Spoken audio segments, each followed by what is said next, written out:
Here's a nice little Hohner Preciosa. So these are the smallest diatonic instruments they made. Uh, my hand spans the entire keyboard. So they were quite compact, good for camping.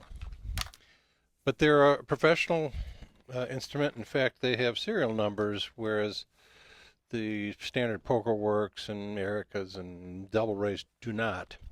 Uh, and the best estimate of the age of this is that it was manufactured in 1940. It's There's only one serial number on a Preciosa that's higher than this, and it's an instrument it's in a museum in Switzerland. Anyway, so early in 1940 is probably when this was made. Um, it's really beautiful. It's quite a departure from their earlier Preciosas. I love this style of bellows clamp where it stores on itself. You just click it back on itself and keeps it out of the way. So I have restored this. It came with the original leather valves all curled and stuff. These are somewhat challenging to work on. This is in great shape. Look at there's no wear on the bellows.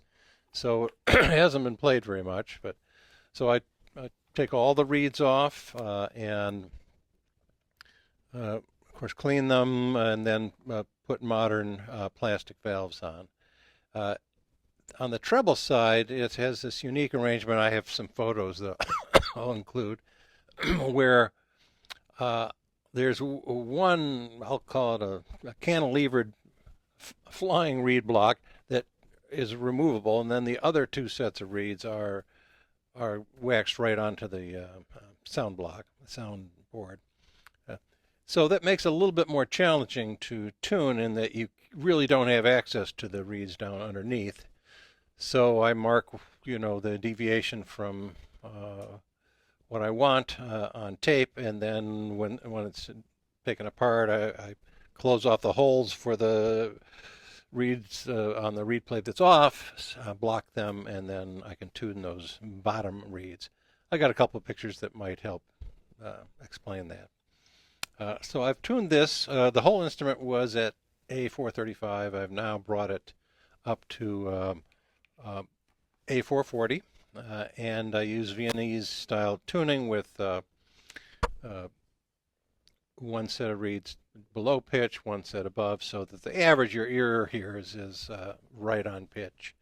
Um, and I used a tremolo beat frequency of about 2 on the lowest notes, um, all the way up to about 5 or 6 on the highest. But there's two reeds per note. They are the reed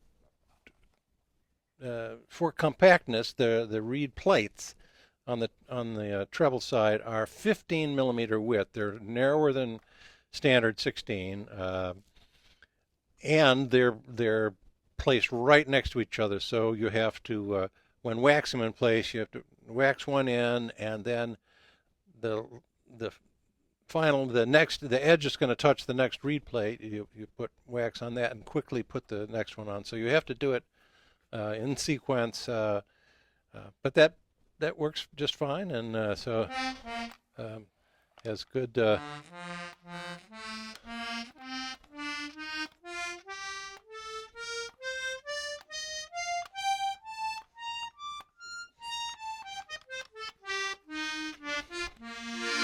It is club configurations, so it has a glyctone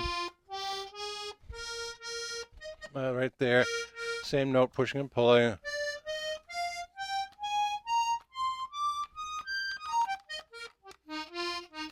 And it has 4 accidentals. On the bass chord side, it has it's in the standard pairs, but it has a club configuration, so these two are different, whereas on standard they'd be the same pushing and pulling. But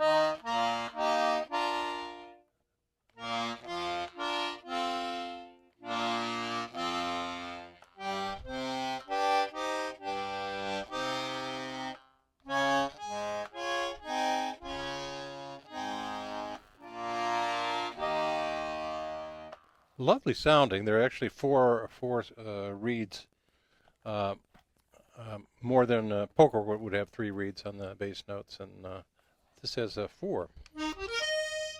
It is club configuration. I don't play that very much myself, but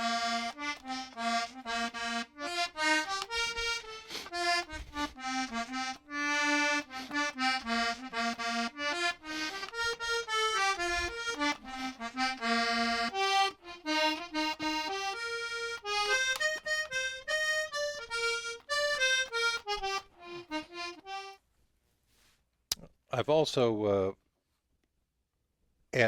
put new gaskets on the bellows gaskets on both sides for air tightness. It has the air button that actually opens two pallets, so you can really gulp air quickly, which is good on an instrument this small.